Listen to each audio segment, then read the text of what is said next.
Então, pessoal, nós vamos encontrar 5 registros de cura envolvendo a questão da visão.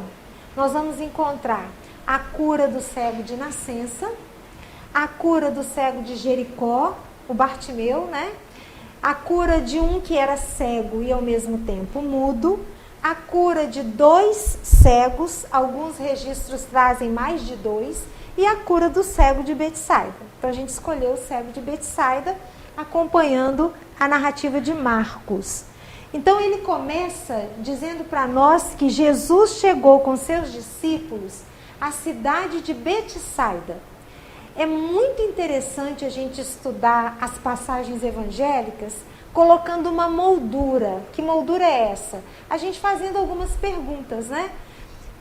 Se chegou, significa que saiu de algum lugar. De onde é que ele estava vindo com seus discípulos? É uma informação que contribui muito para a gente entender o texto. Para quem essa narrativa estava sendo direcionada? Quem eram os envolvidos? Quando aconteceu? Onde aconteceu? Por que provavelmente aconteceu? Então a gente já começa buscando aqui essa informação de que Jesus chegou com seus discípulos. Se ele chegou, ele está vindo de algum lugar. De onde é que ele estava vindo? Então a gente trouxe um mapa da Palestina à época de Jesus para poder resgatar a caminhada que Jesus fez até chegar a Betsaida. Eu sei que é difícil porque ficou bem pequenininha ali a localização, mas a gente vai tentar aqui decifrar para vocês. Ó, Jesus estava aqui nessa região de Tiro com os seus discípulos. Se ele tinha, porque não havia improviso com Jesus, concordam? As coisas eram programadas. Se ele já sabia, porque ele já sabia, que ele deveria chegar aqui em Betsaida, nós colocamos aqui nesse retângulo verde, se ele já sabia que deveria estar aqui, passar por aqui, segundo a nossa lógica, qual seria o caminho mais ideal? Se ele estava em Tiro e ele já sabia que ele deveria chegar aqui em Betsaida, então, na nossa lógica, ele sairia daqui e viria para cá, correto? Mas não foi isso que ele fez. A rota que ele percorreu foi muito grande. E aí eu quero contar com a ajuda de vocês num cálculo matemático. Ele sai de Tiro e vai em direção à cidade de Sidônia. São 2 cidades costeiras. Então ele ia margeando ali, né, a terras férteis. Daqui de Tiro a Sidônia, aproximadamente 30 a 35 quilômetros. A pé, né, gente? A pé. Então, vamos somando aí, tá? A distância que ele percorreu. Tiro e Sidônia são regiões gentílicas, ou seja, é a terra dos gentios, aqueles que não seguiam as orientações judaicas, a lei mosaica. Então, ele vai passar nessas 2 regiões. Se de Tiro ele não veio para Betsaida, segundo a nossa lógica, quando ele chegar em Sidônia, o caminho que ele vai tomar é rumo a Betsaida, correto? Mas não foi isso que ele fez. Olha esse pontilhado que a gente tentou traçar aqui, ó, tá vendo? Ele primeiro veio com os seus discípulos de Sidônia para Decápoli. Decápoli não é uma cidade, mas é uma região que contém 10 cidades. Também é um território gentílico. De Sidônia a Decápoli, aproximadamente 110 a 130 quilômetros de caminhada e uma travessia aqui de barco, né? Provavelmente, não se sabe ao certo se ele fez todo o caminho a pé ou se eles fizeram a pé e barco. Até agora está dando quanto de caminhada, gente? Eu vou acreditar na conta que vocês me derem, tá? Sim, vou jogar para mais, né? Então, 35 com 130, vamos jogar 165, não é isso? 165. Bom, então 165 sem carro, sem bicicleta, sem moto, sem avião, a pé. em regiões áridas. Aí sim, quando eles chegam em Decápole, não sabemos aqui, a gente não tem como localizar exatamente onde ele estava, então a gente está situando que ele partiu daqui. Aí finalmente eles vão para Betsaida, da região de Decápole, onde a gente está, né, imaginando que a caravana tenha partido, até Betsaida, mais 40 quilômetros. Então, 205 quilômetros. Pode ser que eles tenham feito também, ó, uma travessia de barco. A gente não sabe por onde foi que eles chegaram. Então, 205 quilômetros de caminhada. Isso já mostra para a gente, buscando a simbologia da cura do cego de Betsaida, que Jesus não era um homem de atalhos e que tudo o que acontecia dentro do desenvolvimento do programa da Boa Nova era um processo, era por etapa. Aqui a gente já tem um aprendizado, né?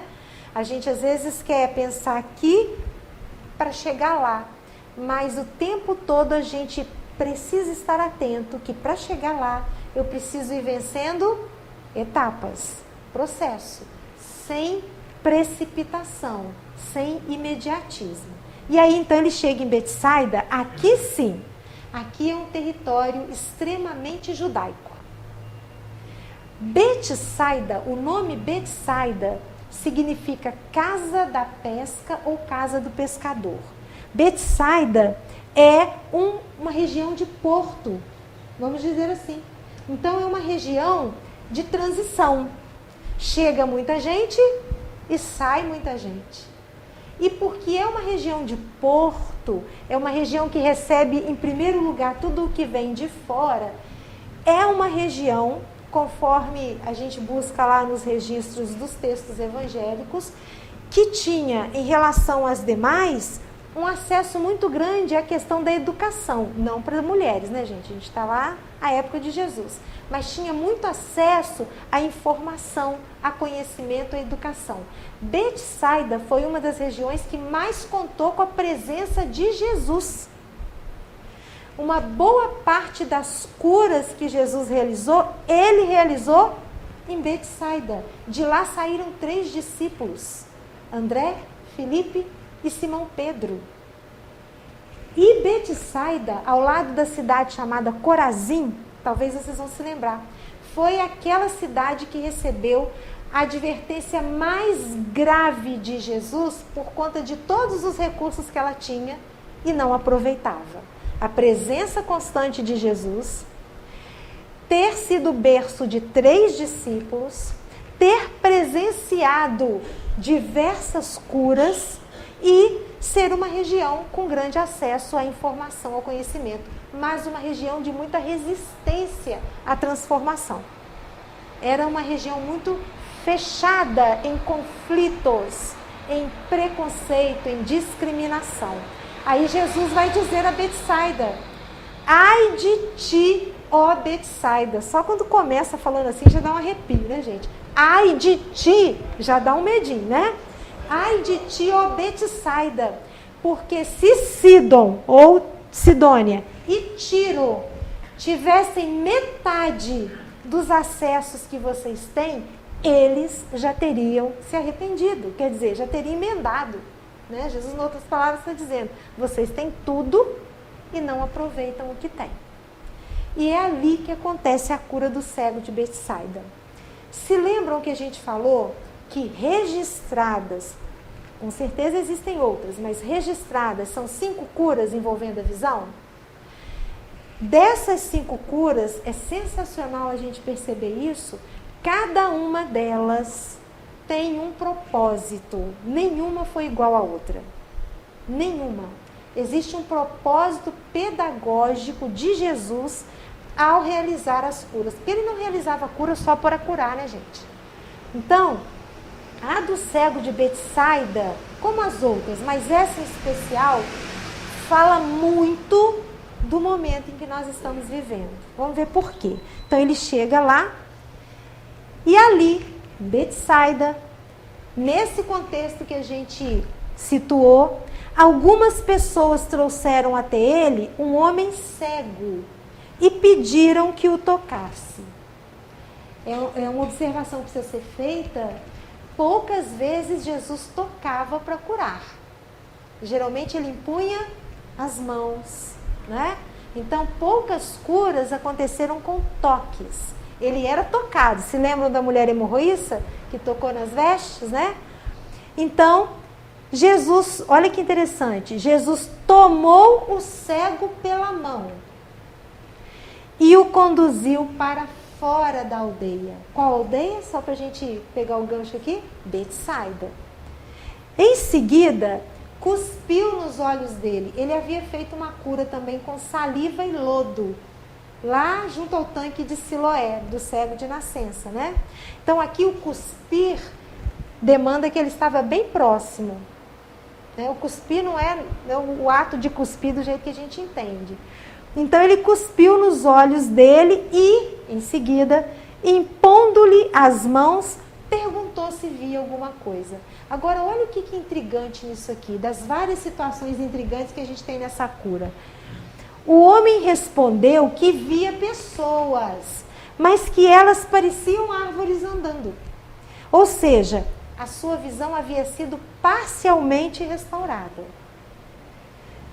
Então Jesus impôs novamente as mãos sobre os olhos dele. Dessa vez, o homem passou a enxergar claramente. Sua visão foi plenamente restaurada e ele via tudo com nitidez. É a única cura que acontece em 2 etapas. Porque Jesus sempre curou de primeira. Aí aqui, claro, né, que a pergunta que eu vou fazer é uma pergunta tola. Será que Jesus estava perdendo o poder de cura? Óbvio que não. Então, por que aparentemente não deu certo de primeira e ele precisou realizar essa cura em 2 etapas? Uma com o homem vendo parcialmente e, finalmente, a segunda etapa em que ele consegue enxergar tudo com nitidez. Lembram que a gente, lá no mapa da Palestina, descrevendo o percurso de Jesus, a gente falou que tudo o que ele faz em processo? Aqui também é. O cego não adquiriu a visão de imediato, não é porque Jesus estava perdendo o seu poder. Essa cura em 2 etapas não era por conta de Jesus, era por conta do cego. Jesus está dizendo para nós aqui, no simbolismo dessa cura, na pedagogia dessa cura, que ele respeita o tempo de cada um. Então a visão, para a maior parte de nós, ela vem num processo, a gente vai ampliando essa visão aos poucos, né? E aí, Jesus vira-se para o cego, depois que ele passa a ver, e diz o seguinte: volte para casa, mas não volte para a aldeia. Aí embrulhou tudo, não embrulhou não? Porque a casa dele era na aldeia. Como é que Jesus disse para ele voltar para casa, mas não voltar para a aldeia? Tem jeito isso? Aparentemente, não tem jeito, Mas é o simbolismo, a pedagogia da cura que a gente está analisando aqui. Quando Jesus coloca volte para casa, mas não volte para a aldeia, de maneira concreta, se lembram das características de Betsaida? Uma cidade resistente à mudança, uma cidade que se comprazia na repetição de velhos hábitos, velhas regras, que se prendia em dogmas, em paradigmas que foram necessários numa época, mas que já não eram mais. Uma cidade que não se abria para a mudança. Então, o que Jesus está dizendo? Volta para a sua casa. Que casa que é essa? Volte para dentro de você. Acha você aí dentro. Busca a sua essência. Localiza de novo quem você é. Mas não retome os velhos hábitos que te fizeram ficar da maneira como você estava. Faz sentido isso, gente? Ou não? Faz sentido. Então, recebeu a cura, agora faz aquele movimento para dentro, reconecte-se com você e com a providência divina, mas não repita os mesmos erros. Não caia nas mesmas situações. E aí, quando a gente se depara com essa fala de Jesus, a gente, analisando essa passagem, se lembrou imediatamente de Leon Denis, no livro O Problema do Ser, do Destino e da Dor. Lá no capítulo 17, quando ele vai tratar da dor, Leon Denis faz uma reflexão que eu vou confessar para vocês. Quando eu li pela primeira vez, eu achei que aquilo era de uma confusão, um emaranhado de informações e algumas delas incoerentes, na minha cabeça, de primeira leitura, tá? Eu fiquei meio embaralhada para entender. Depois a gente vai conversando com pedindo ajuda para um professor de matemática para ajudar a entender, da geometria, e aí a gente começa a sentar as ideias, e aí a gente consegue perceber a riqueza dessa fala de Leon Denis. Como eu fiquei enrolada lá, eu pensei, não vou deixar que eu fique enrolada sozinha, eu vou levar também o imbróglio para o pessoal também se enrolar comigo, né? Então, olha o que Leon Denis diz. Eu vou ler toda a fala dele, tá, gente? Uma lei circular preside a evolução dos seres e das coisas, rege a marcha dos séculos e das humanidades. Cada destino gravita num círculo imenso. Cada vida descreve uma órbita. Toda ascensão humana divide-se em ciclos, em espirais que se vão amplificando, de modo a tomar um sentido cada vez mais universal. O que vocês acharam, assim? Confuso? Fácil de entender? Não vou perguntar para ninguém em particular, não. Podem ficar tranquilos, tá? Como eu disse para vocês, no primeiro momento eu achei bem confuso. Vou dizer por que eu achei confuso. E aí, se tiver alguém da área de exatas, tem alguém aqui da área de exatas? De exatas? Pode estar lendo aquilo ali e dizendo assim, faz sentido algum. Vou explicar por quê. Porque eu conversei com um professor lá da engenharia e ele falou assim, ele não é espírita não, tá? Ele é ateu. Ele virou para mim e falou assim, esse Leon Denis não está dizendo coisa com coisa não. E aí ele desenhou para mim, tá? E eu desenhei para ele também. Isso aqui, ó, isso aqui, pegou. Leon Denis diz, uma lei circular, certo? Uma lei circular preside a evolução dos seres. Esse meu amigo da engenharia diz assim, se é circular não tem evolução, ué. Porque se é circular, você sai de um ponto e volta para o mesmo ponto. Não faz sentido, né? Mas o que Leon Denis quis dizer aqui? Ele quis dizer o seguinte, a nossa evolução, ela não é linear. Ela não é em linha reta. A gente não sai de um ponto e vai certinho direto para o outro. Isso a gente consegue entender, né? A gente faz assim, ó. Para. Repete. Depois anda mais um bocadinho. Repete. É isso que ele quer dizer aqui. Circular neste sentido, ok? A gente sai de um ponto e a gente vai rodando, repetindo experiências. Muitas vezes a gente fica agarrado naquele movimento circular, até que, aí é que vem, né, aquilo que faz dar sentido à fala de Leon Denis. Até que ele coloca que esse movimento circular, ele vai ser rompido por ciclos. Aí começa a fazer sentido. Se você discordar, você pode dizer, tá?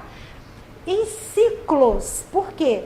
Se é circular e em ciclos, significa que se é ciclo, eu começo um ciclo e eu fecho esse ciclo.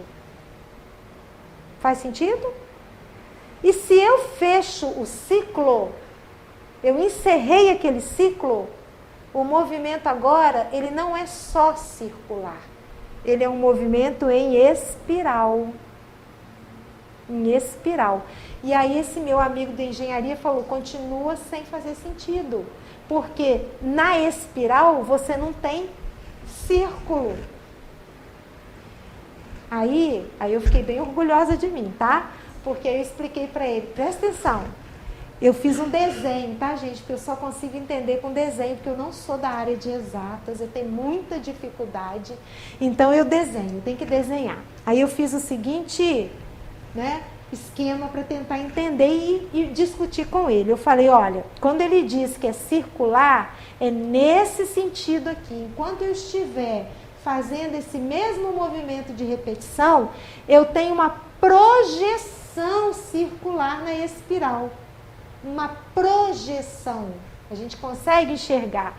Essa parte que eu achurei aqui, ó, colori aqui, tá vendo? É o tal do movimento circular. Reparem que aqui eu coloquei umas setas, exatamente nos pontinhos de interseção, que é aquele momento em que eu saí daqui, fiz isso aqui, mas quando eu fiz isso, em algum momento eu agi de uma forma diferente, 1 milímetro que seja, que eu faça diferente, eu já não passo mais pelo mesmo lugar. Aí eu passo para a espiral superior. Por isso que Leon Denis diz que é um movimento de espiral que vai se ampliando. Então ele é ascendente, olha que sensacional. Reparem que aqui eu tenho um cone invertido. Por isso que é ascendente, né? Eu começo de uma base menor para ir chegando numa base maior. Isso é muito importante. É diferente desse cilindro que eu tenho aqui, que também é espiral. Qual que é a diferença? Aí esse meu amigo começou a pegar a ideia, né? Ele começou a pegar a ideia. Aí ele começou a me ajudar. Ele me explicou qual era a diferença. Ele falou, Sheila, o interessante desse movimento aqui, em espiral ascendente, é que quando eu chego na órbita maior, eu consigo olhar a base. Eu consigo ver de onde eu saí. Eu consigo enxergar os desafios porque eu passei, porque os desafios voltam. Só que quando eles voltam nesse movimento circular e em espiral, eu já não sou mais o mesmo. A minha visão daquele desafio, ela se amplia. Lembram do cego de Betsaida? Processo? Ele vê de forma confusa, depois a visão fica nítida. É o movimento em espiral. Diferente dessa espiral aqui cilíndrica, porque aqui a gente tem um alinhamento. Eu coloquei até um pontilhado aqui para facilitar a gente visualizar. Significa que quando eu chego aqui no alto, eu não consigo ver a base, porque elas estão todas, as espirais estão todas perfiladas. Deu para entender, gente? Ou ficou matemática, geometria demais? Deu para entender? Então, é isso que Leon Denis quer dizer com relação à lei do progresso, nesse movimento que a gente vai fazendo, sempre em direção a Deus, sempre mergulhado na providência divina. Por isso, em espiral, né? E aí a gente começa a entender que o que Leon Denis está colocando para nós é que nós precisamos, para fazer esse movimento de ascendência, romper a repetição. Porque se eu pratico as mesmas ações, os meus resultados serão os mesmos, só que o sofrimento ele é acumulado. Eu preciso de um pequeno passo para romper o movimento circular e passar para a espiral de cima, porque é isso que gera a mudança que permite o meu avanço universal. E a transformação ela vai acontecendo quando eu faço escolhas diferentes, que vão encerrando ciclos e abrindo ciclos novos na minha caminhada, né?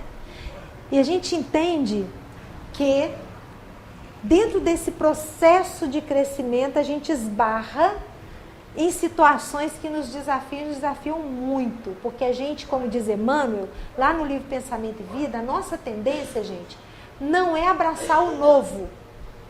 A nossa tendência é tentar permanecer na zona conhecida, que é a chamada zona de conforto. A gente tem uma dificuldade grande de entrar na zona de expansão, porque isso traz de fato incômodo para nós. Mas será que é tão complicado assim a gente fazer esse rompimento de ciclo? Aí tem uma questão muito interessante lá em O Livro dos Espíritos, questão 911, que puxa bem a orelha da gente, tá? Kardec pergunta: não existem paixões de tal maneira vivas e irresistíveis que a vontade seja impotente para as superar? Em outras palavras, o que Kardec está perguntando? Na nossa condição humana, não existem dificuldades, imperfeições nossas que ficam difíceis de a gente superar? A vontade, ela é tombada porque essa imperfeição ela é muito grande, a ponto de se tornar irresistível. Aí a nossa vontade não dá conta de chegar lá. O que vocês acham? Existem paixões que são tão irresistíveis, que a nossa vontade não tem potência suficiente para vencê-las? A gente sabe que é uma pergunta de vestibular, né? Quase uma pergunta de vestibular, né? A resposta é essa que a gente vai apresentar. Se preparem, tá? Porque isso aqui derruba um monte de coisa que a gente anda falando por aí. Os espíritos dizem, muitas pessoas dizem, eu quero, mas a vontade está apenas nos seus lábios. Elas querem, mas estão muito satisfeitas de que não podem superar suas paixões. E o seu espírito nelas se compraz por consequência de sua própria inferioridade.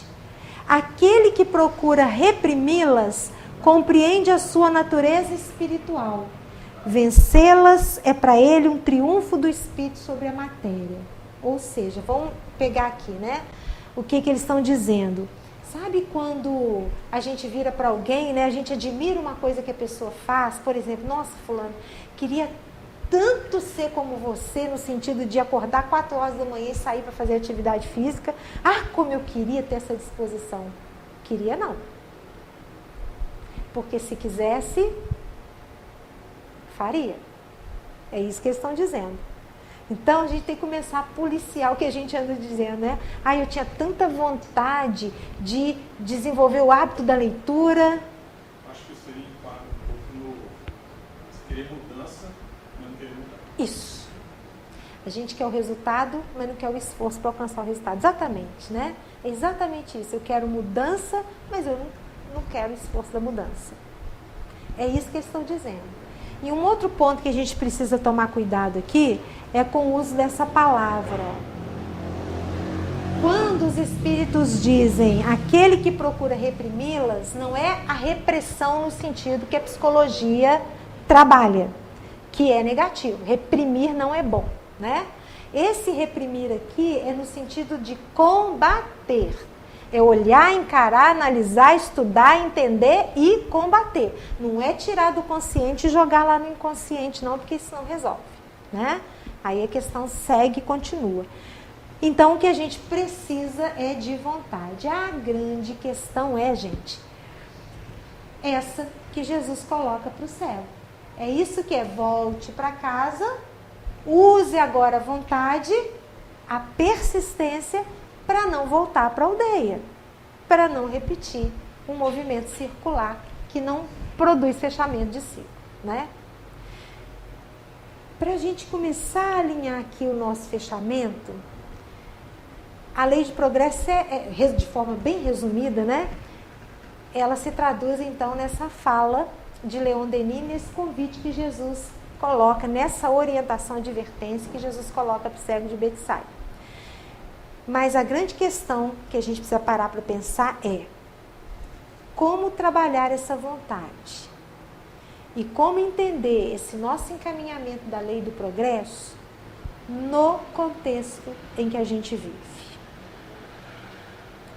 E aí a gente precisa parar para resgatar um pouquinho desse contexto. Deixa eu só voltar aqui. Um parênteses, né, que a gente quer dividir com vocês para a gente fechar nosso raciocínio.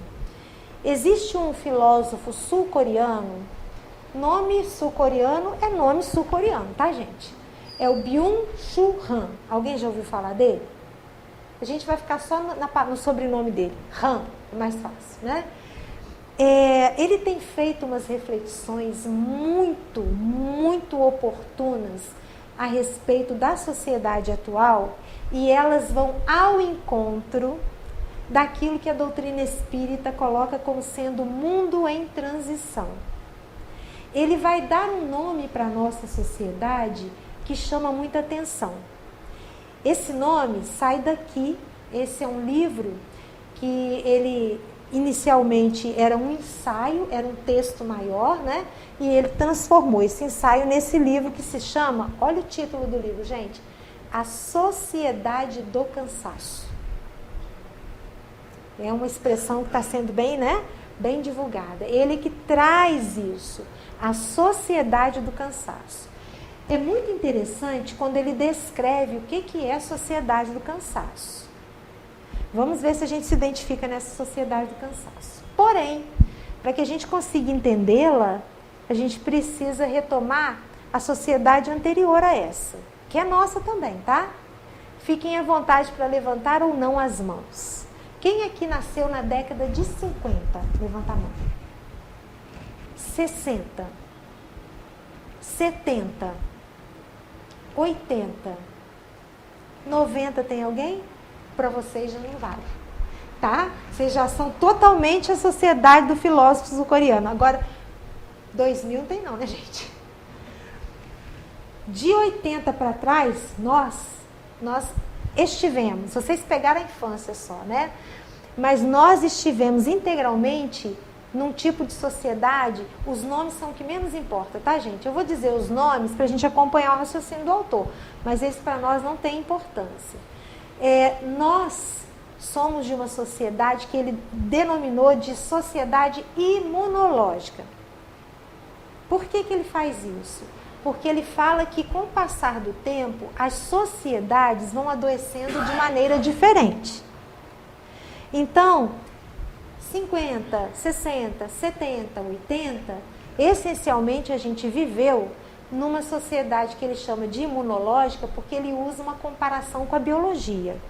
Quando a gente fala em imunológico, imunologia, a gente lembra vírus, né? Então, nessa sociedade imunológica, ele vai dizer que o problema, ele vinha de fora, o vírus, né? O inimigo era externo. Aí ele coloca uma metáfora, ele está analisando, ele está filosofando em cima disso. O inimigo é o outro, é o diferente de nós. E esse diferente tem que ser combatido. Então, o inimigo reside fora de nós, na sociedade imunológica. Na sociedade que ele chama de cansaço ou neuronal, porque essa sociedade que ele chama de neuronal é aquela que vê o adoecimento é aquilo que vem de dentro. O inimigo não está mais fora de nós. O inimigo está dentro de nós. O inimigo somos nós. E aí é neuronal porque tem a ver com o adoecimento das emoções, com a saúde mental. Por isso é que ele coloca ali, adoecimento vem de dentro. Ele vai listar depressão, todos os transtornos dos quais a gente tem ouvido falar muito e que há uma incidência muito grande, desde os pequenininhos, né, até os mais velhos. Tudo isso é esse adoecimento interno. E ele usa uma expressão, gente, que eu decorei porque eu achei muito forte. Ele diz que hoje a gente não tem um combate do vírus que está fora. Hoje a alma tem infartos da alma. Eu achei pesado nesse sentido. E ele vai explicar por quê, né? A sociedade imunológica era uma sociedade marcada pela negatividade. Isso eu me lembro muito bem. Porque é aquela negatividade não no sentido de pessimismo, mas a gente escutava o tempo todo: não sobe aí, não pode isso, não fala assim, não pede nada, não fica na sala, não olha desse jeito. Não é assim? Então, a gente era uma sociedade que era marcada por essa negatividade. A de hoje é uma sociedade marcada pelo excesso de positividade. É aquela que diz que você pode tudo que você quiser. Você vai alcançar tudo que você quiser. Se você tem um sonho, você vai alcançar. Ô, gente, não é bem assim. Não é bem assim. E o que isso traz de peso para nós? Aquela necessidade que hoje a gente tem de ser feliz o tempo todo. É uma obrigação você estar bem o tempo todo. Se você não está bem, está pensativo, está triste, isso é sinal de fraqueza. Porque a sociedade se chama sociedade do cansaço, porque existe uma exigência interna nossa para atender uma expectativa externa de performar o tempo todo. A gente põe uma régua muito alta e a gente precisa alcançar essa régua não por nós, mas para atender a expectativa da sociedade. E isso gera uma cobrança muito grande. A sociedade imunológica, o sofrimento vinha de você estar o tempo todo em alerta, porque o outro é o inimigo, eu tenho que combater o outro. E agora, a sociedade do cansaço é aquela em que o sofrimento vem do embate que a gente tem com a gente mesmo. E aí é doutrina espírita. Porque quando a gente abre o Livro dos Espíritos, questão 919, qual é a orientação que a gente recebe? Um sábio da antiguidade vô-lo disse, conhece-te a ti mesmo. Esse confronto interno é para nos incomodar, para a gente olhar para dentro da gente e abraçar de vez essa causa, de a gente saber quem a gente é. Volte para casa. Volte para casa. Olha para você agora, né? E, finalmente, né, essa sociedade imunológica era uma sociedade que, já que ela tinha que combater o externo, ela precisava de muro. Essa sociedade de hoje, do cansaço, é uma sociedade que está precisando ser cuidada. Vocês já viram como é que nós estamos estressados, né? Por qualquer coisa. Nós estamos muito nervosos. Nós estamos muito na defensiva. Se antes nós buscávamos proteção, hoje, gente, a gente está querendo descanso. Se antes a gente procurava resposta, o que a gente está querendo hoje é sentido. Por isso, quando a gente busca o censo, o último censo, que foi lá em 2022, a gente abre a página do censo que trata do cenário religioso no Brasil, é uma riqueza de informação ali, para a gente pensar. Quando os estatísticos, os antropólogos, os sociólogos começam a analisar os resultados, eles percebem que o número que mais cresce é o número de pessoas que não querem se filiar a nenhuma escola religiosa. E não é porque estão perdendo a fé, isso é que eu achei bacana, nesse sentido eu achei bem bacana. Não é porque estão perdendo a fé, mas é porque querem ver sentido naquilo em que acreditam.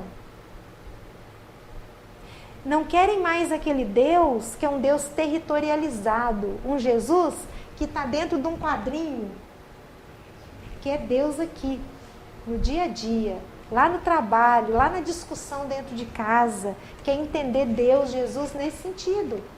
Então, tem que fazer sentido. Se antes a gente buscava norma, agora a gente quer cuidado. Esse é o nosso desafio, trabalhar a nossa vontade nesse contexto, né? E tá tudo certo, gente. Porque no videogame, quando a gente vai ficando fera numa fase, a gente não passa para uma outra mais difícil, né? E aí a gente peleja, para depois chegar a outra mais difícil ainda. Por quê? Porque a gente está amadurecendo.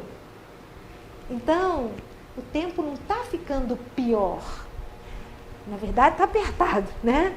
Mas esse pior que a gente está vendo, essa falta de sossego que a gente está vivendo, é guerra, é a tragédia que aconteceu na nossa cidade, é tudo que está acontecendo no mundo inteiro, todos os desatinos que a gente tem visto, é para chacoalhar a gente. Para a gente poder buscar novos sentidos. Porque a gente está preparado para esses novos sentidos. E a gente já vai fechando aqui, dizendo que nós vivemos sob a lógica da aceleração. A gente precisa produzir mais, render mais, mostrar mais.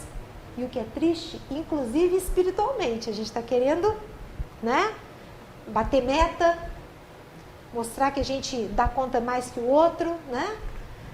Mas ao tomar o cego pela mão, Jesus revela uma outra lógica. Ao tomar o cego pela mão, Jesus revela que o progresso ele não é imposição, é processo. Ele respeita o tempo, curou em 2 etapas. Ele preserva a dignidade e conduz com ternura, porque ele toma o cego pelas mãos. E talvez a grande reflexão de hoje com essa passagem seja exatamente esta. Eu tenho permitido que o zelo, o cuidado, a empatia conduzam o meu modo de aprender e reaprender, orientar e servir, inclusive quando eu lido comigo mesmo? Deu para entender? Eu tenho permitido esse cuidado comigo? E a gente encerra lembrando Paulo e Estevão, uma passagem muito pequenina, mas muito significativa que está registrada lá, num diálogo entre Ananias e Paulo de Tarso. Porque Paulo e Estevão é aquele livro, né? Todo mundo quando vai falar, qual que é o Paulo e Estevão? Aí todo mundo faz assim, né? É aquele livro grandão, gente, mas em todos os sentidos. E não é um livro que a gente consiga apreender tudo de fato numa única leitura. Cada vez que a gente visita o texto, a narrativa de Emmanuel, a gente vai descobrindo ali, sabe, igual um arqueólogo que vai escavando, a gente vai descobrindo pérolas, devagarinho. E aí a gente achou essa que a gente trouxe para encerrar a nossa prosa. É um momento em que Saulo, ele estava recém-convertido. Uns 4 dias, talvez, após o encontro com Jesus, ele já tinha tido a sua visão restituída, estava lá na hospedaria de Judas, e aí Ananias entregou para Saulo os escritos, né, os manuscritos do Evangelho de Jesus, se não me falha a memória, Mateus, os textos registrados por Mateus, e Saulo devorou aquilo ali, porque ele era um grande estudioso. E quando ele terminou aquela leitura, ele estava em êxtase espiritual. Ananias vem chegando e ele diz assim, Ananias, eu preciso ir ao templo hoje. Porque eu preciso falar disso que está aqui. As pessoas têm que conhecer quem de fato é Jesus. Ananias vira-se para Saulo e diz assim, Saulo, não vai não. Ainda não é hora. Não é tempo. O que vocês acham que Saulo fez? Claro, ele foi, né? Porque ele era muito arrojado, muito combativo. E ele foi. Enquanto ele falava da lei de Moisés e resgatava a memória, as vivências que ele tinha ali, porque ele estava sendo preparado por Gamaliel para assumir ali uma posição, né? E aí então todo mundo escutou. Mas quando ele começou a falar de Jesus, ele foi humilhado, gente. Ele foi achincalhado. Ele recebeu impropérios. Foi escorraçado. Eu fico até imaginando Paulo voltando para a hospedaria de Judas, assim, arrastando o pé no chão, tão cabisbaixo. É essa a imagem que eu tenho. Ele de cabeça baixa, arrastando as sandálias naquela, né, poeira, até chegar onde ele chegou, lá na hospedaria. Quando ele chega na hospedaria, se nós estivéssemos lá, aguardando Saulo chegar, quando ele abre a porta, põe a carinha para dentro ali do quarto, o que a gente diria para ele quando ele conta para a gente o que aconteceu? Te falei, né? Eu te avisei, porque a gente gosta bem de fazer isso, né? Eu te disse, eu te falei. Para a sorte de Saulo, não éramos nós, era Ananias. E é aí que vem a pérola de ensinamento. Mas antes de eu mostrar a fala dele, vocês têm que me prometer uma coisa. Eu coloquei a fala toda junta. Então, eu queria primeiro só a linha inicial. Então, vocês têm que me prometer que quando vocês encontrarem um mas, vocês não vão ler mais. Vocês param e olhem para mim. Combinado? Não leiam mais. Tá bom? É bem rapidinho. Então, Ananias vai dizer assim: o Senhor conferiu-te a tarefa do semeador. Tens muito boa vontade. Agora para, olha para mim, não lê mais.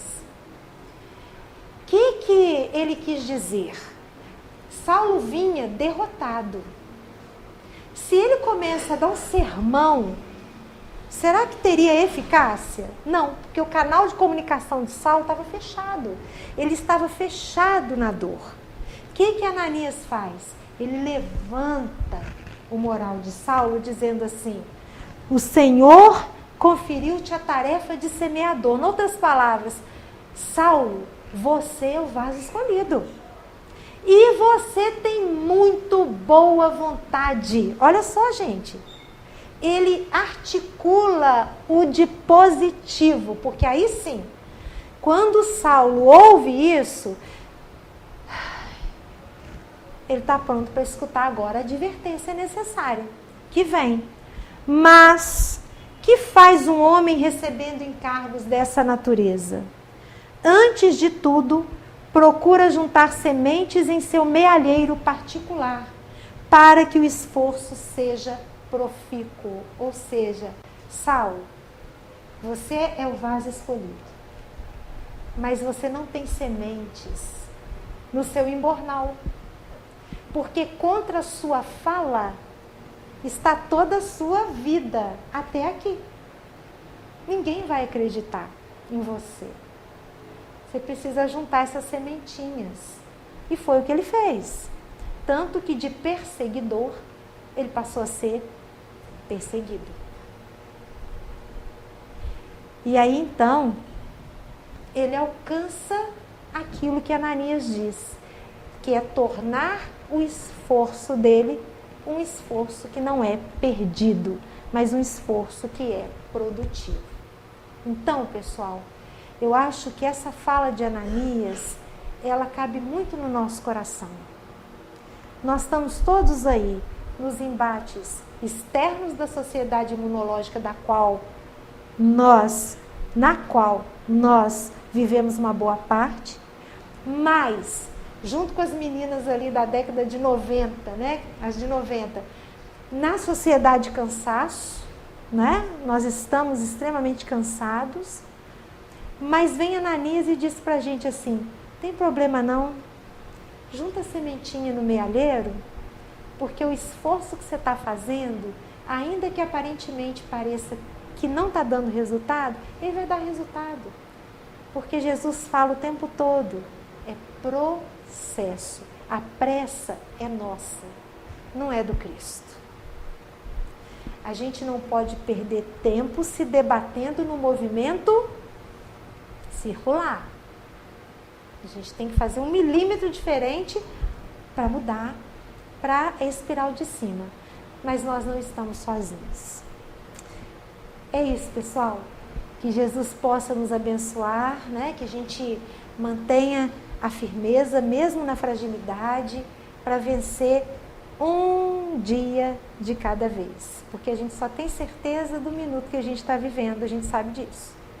Quantos de nós, na semana passada, saímos na segunda-feira, achando que na terça-feira era só uma chuva, que alagou algum lugar, e a gente acordou numa terça-feira como foi. E tivemos de adiar nossos planos. Reparem que não é a primeira vez. Nós tivemos a Covid, que também nos fez adiar planos. Então a gente não tem que pensar lá. A gente tem que pensar aqui, claro, organizando para frente. Mas pensar aqui.